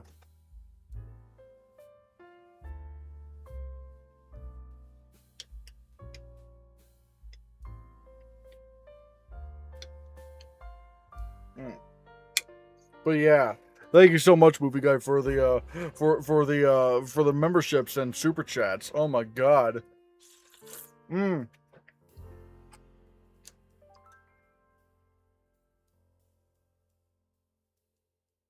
let's see, like I'm like, so yeah, tomorrow I really do like this new kind of schedule thing, like having Sundays be the public streams, then Mondays are the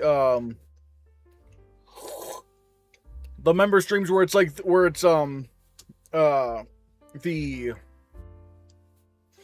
member streams where it is the Oscar predictions video, but since it's live for members, it's a lot more interactive. And then also giving and then editing that down into a video to go out the next day. What the heck, Levi Nuttall? You helped us reach the super chat goal. What the hell? Thank you so much, Levi. Everyone, send Levi some blue Hannahcast heart emojis. We have hit the stream goal today. Thanks, Levi. Thanks, Levi. What are your thoughts on Angel Studios, their movies and their business strategy, the pay it forward thing they do? I think it's very weird. I don't trust Angel Studios, though. I'm not gonna lie. They're getting lots of big actors, but something about them just doesn't feel right to me. Because didn't the company that initially made Angel Studios make this one software that would, like, edit movies down to be more family friendly, but then they had to shut that down because it violated copyright? And by making it more suitable for families, it more so, like, takes out, like, anything that's just, like, that would be deemed questionable, which, I don't know, would that include gay stuff? Would that, like, gay people existing? I don't know. Like, I just don't trust Angel Studios. I just do not trust them. They did, yeah, I knew they created the service, but it's just like, Yeah, it was called VidAngel, yeah.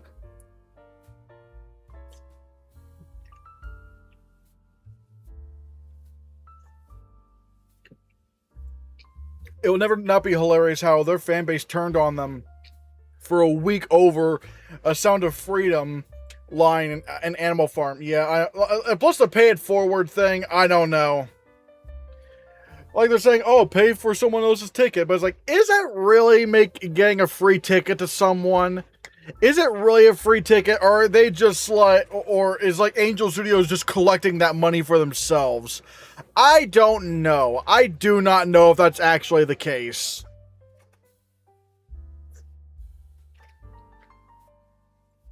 I don't trust Christian-based groups, organizations, and much anymore. They're too aligned with fascism and bigotry. Like, if your values are of, like, actual, like, you know, Christianity or whatever, or just really just any faith, as long as you're not being, like, an asshole, then alright, fine. You know, for example, take a look at, I'm trying to think of a good example. You know, like,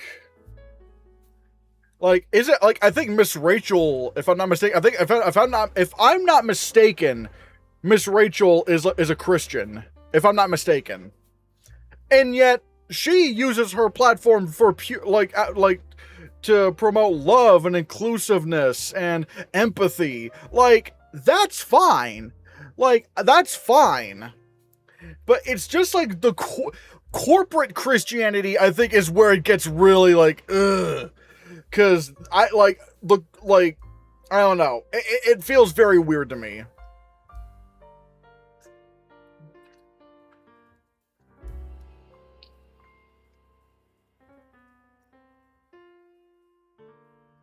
What's the point of adopting Animal Farm if you're not going to keep the message other than using its name for profit gain? Yeah, I don't know. From what I understand, Animal Farm is not a kid's book. Like, kids could read it. It's not really inappropriate for them.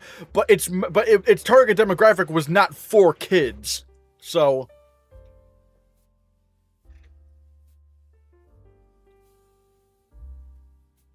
when it gets political, that's where it becomes an issue. But even then, it's like, there are ways about it. Like, you know, inherently, you know, when you look at what Miss Rachel does, she does tackle political issues.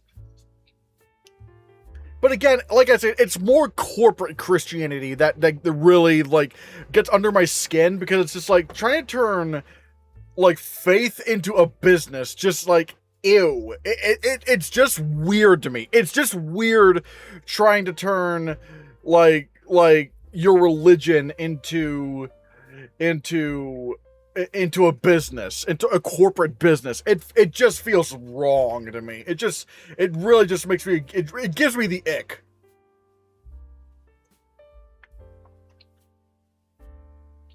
I don't understand why Blue Moon was nominated as an original screenplay if it was literally stated that it was inspired by the letters between the main characters. Inspired by, not necessarily adapted from. Like, that was the sort of like how, like, biopics are inspired by the, like let's say the King's Speech. It's inspired by the life of and the events of a certain event, but it's not specifically adapting one of those individual, you know, it's not specifically adapting, like, a previously existing source material.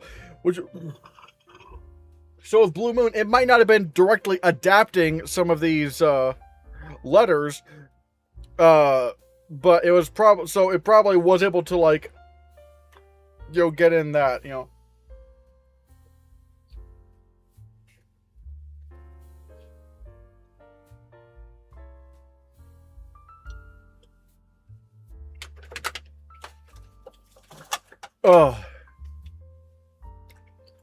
With rumors about how Behemoth is being structured, it got me thinking that it could be cool to have a structural movie like Bohemian Rhapsody around Live Aid, for example. I don't really know how Behemoth is going to be structured. I'm not exactly sure how that's going to work, so we'll have to see. Oh. With the songs leading into or preceding narrative beats? Alright. I mean, you could also argue, and maybe, I don't know if it's exactly what you mean, but, like, you know, you look at,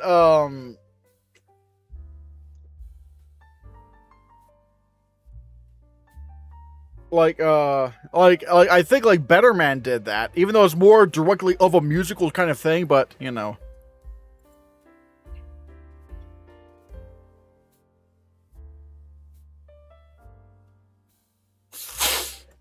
Apparently, the music leads into scenes and flashbacks about Pedro Pascal's character's life. Ooh.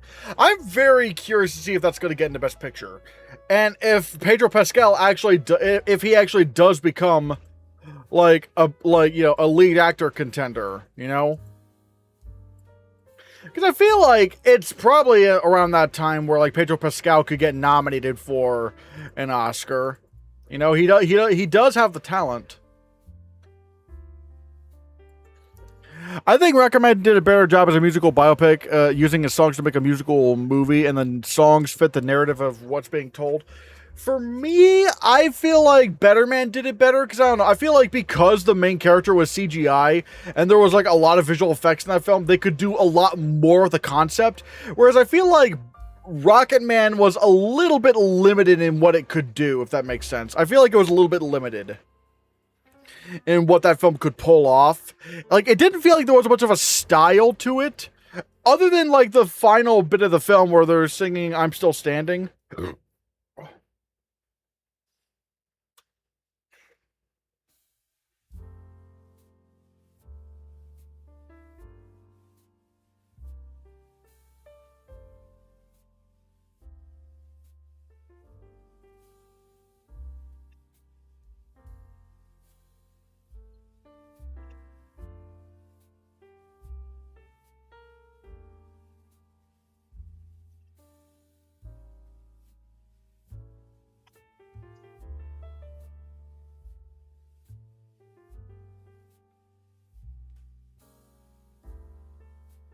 Honestly, if Behemoth is a thing, I wonder if Pascal could win, since he did win SAG over the Succession Boys, and there's a lot of love for him, in case Cruise is Chalamet.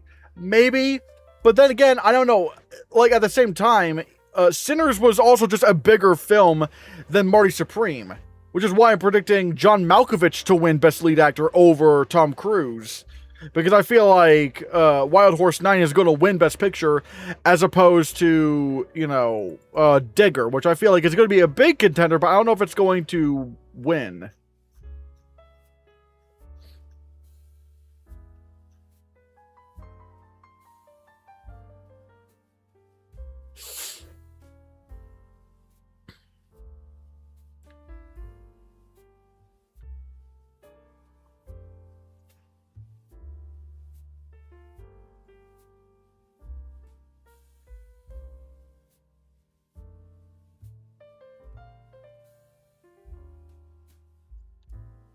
Hello, Luann Gabriel. When will the reviews come out for the Odyssey? I'm not exactly sure. So maybe, like, I think they're going to come sometime before the movie comes out, and to build up buzz. So I don't know, but I don't know exactly when. Were you a fan of the Jimmy Timmy Power Hour crossover? Oh, crossovers, because there were multiple. Yes, I really love I really like the Timmy Jimmy crossovers. More so the other two, because I feel like there was a lot more done with the concept. Like, they not only did one go to the other's world, but a bunch of characters went to different worlds, and it was more of like a teamwork kind of deal. I think the second one might have been my favorite, from what I remember.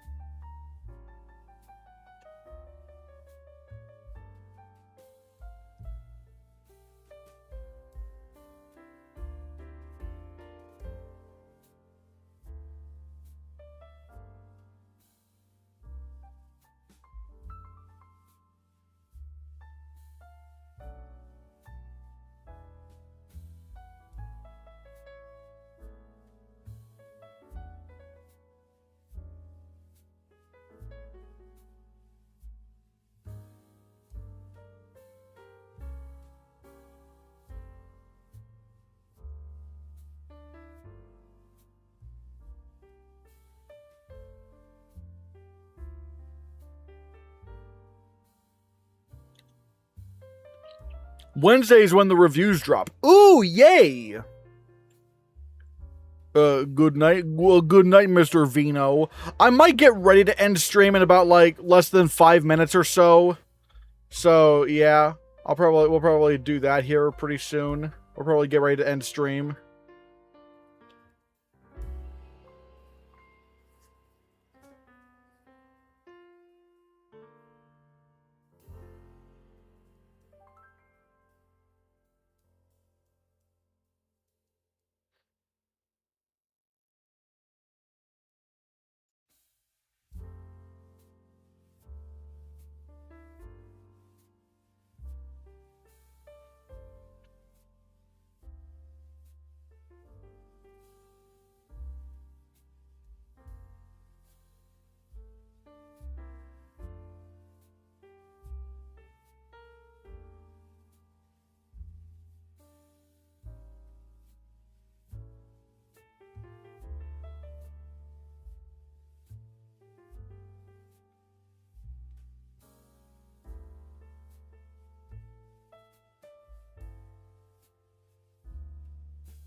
I almost forgot. The French trailer for Iron Boy came out. I think we might have an upset for animated indie slot. Maybe, but like, I don't know. I feel like Passages, unless there's more than one indie film nominated, then I feel like the number one priority is probably going to be Passages. Thoughts on A24's AI deal? It sucks. Why are they doing this? I hate them for that. No. Ew. Gross. Fuck AI.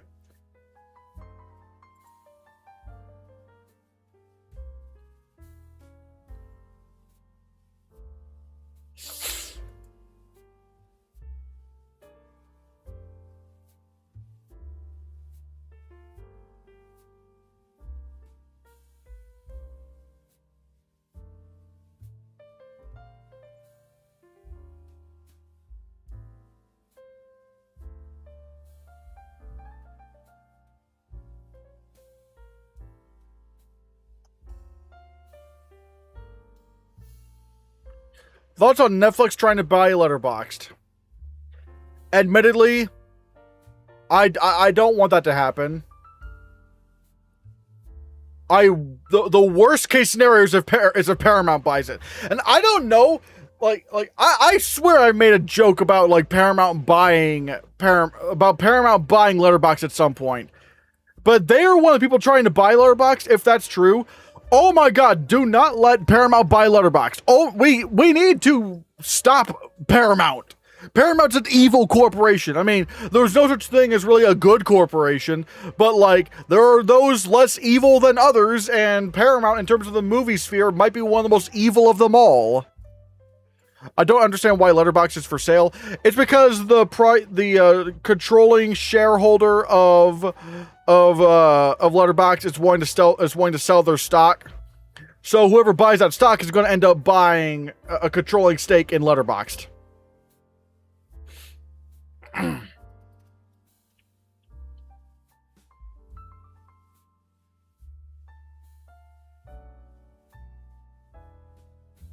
What is the most evil corporation? The current White House.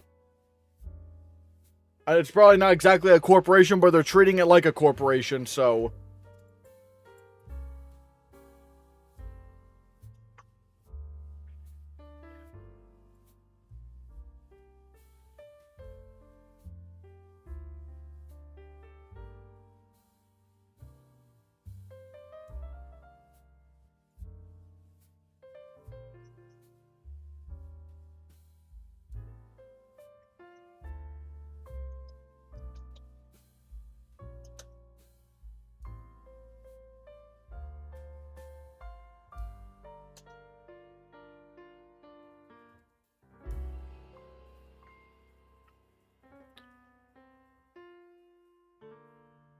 I was talking in the film industry, then probably Paramount right now, to be honest. Probably Paramount.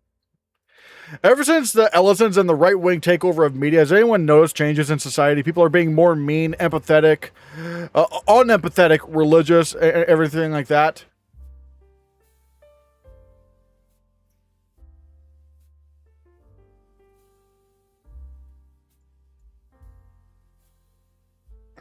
uh...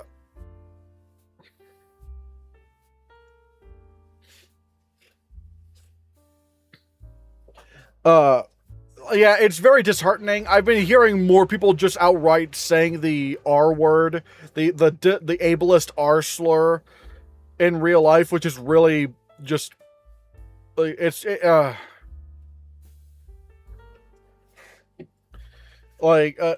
just disheartening. People are becoming just less empathetic, and it's just weird. It's just so weird, and the fact that people are willing to, you know, the fact that people are willing to like just look the other way and let marginalized groups, be, be like just like letting marginalized groups be bullied and shit, just so they, in the name, well, at least we get free speech. No, it's like that's not what free speech is, and meanwhile free speech actively is being dismantled in society, but but those people don't want to just talk about it. It's just, I despise Paramount. Them saying they want more movies in theaters, then pulling the Avatar Aang movie from theaters, blood, something that boils my blood. I mean, yeah, obviously that's not the most important thing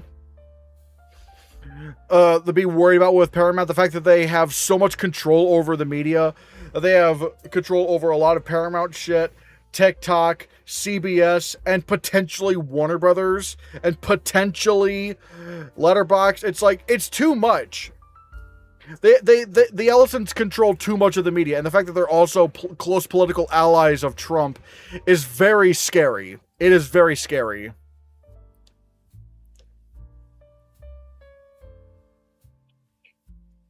Yes, because I'm seeing it in public and some of my family. Some of the stuff my family watches has right-wing talking points spewing to them lately, almost borderline brainwashing. It is! It is brainwashing, and it's very disheartening. It's a very scary world we live in.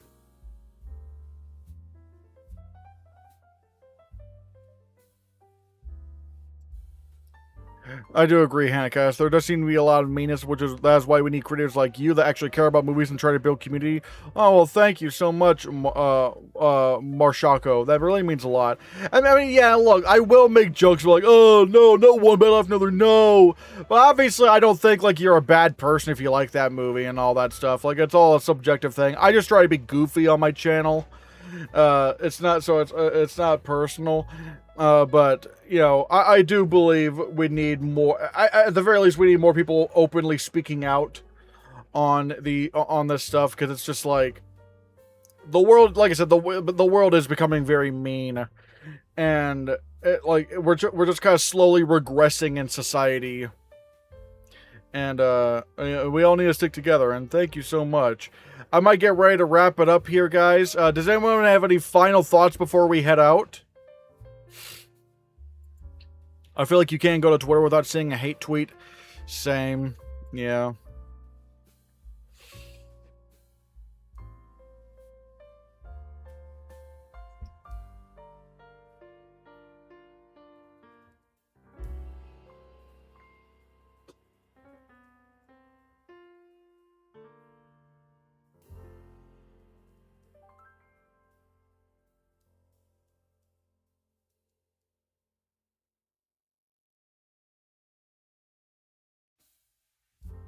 Do you intend on making movies someday? I would like to make money, like movies one day, but I don't know. Given the landscape, I don't know if that's gonna be like feasible. Film is becoming way more corporate and stuff, and I have big ideas for big films, but I don't know. Thanks for the kind words, Hannah. You're a bright light in this world. Take care, friend. Well, thank you, Punza David. Thank you so much. Thoughts on Sony not doing any more physical media for PlayStation? It's stupid.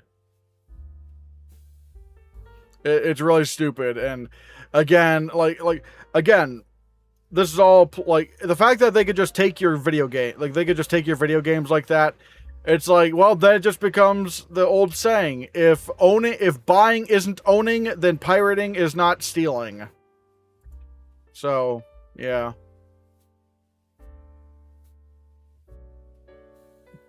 Thoughts on Domino's pizza? It's kind of dry for my taste. I mean, obviously I'll eat it, but it's also just like, It's still a bit dry for me. Is Paramount more evil than Disney for you? Significantly. Like, Disney's not great. Paramount's way more evil. Way more evil. But yeah, everybody, I'm about to head out now. Thank you for, thank you for the super chats and the memberships. And remember, if you are a member, tomorrow I'm streaming again, and I'm going to be streaming, my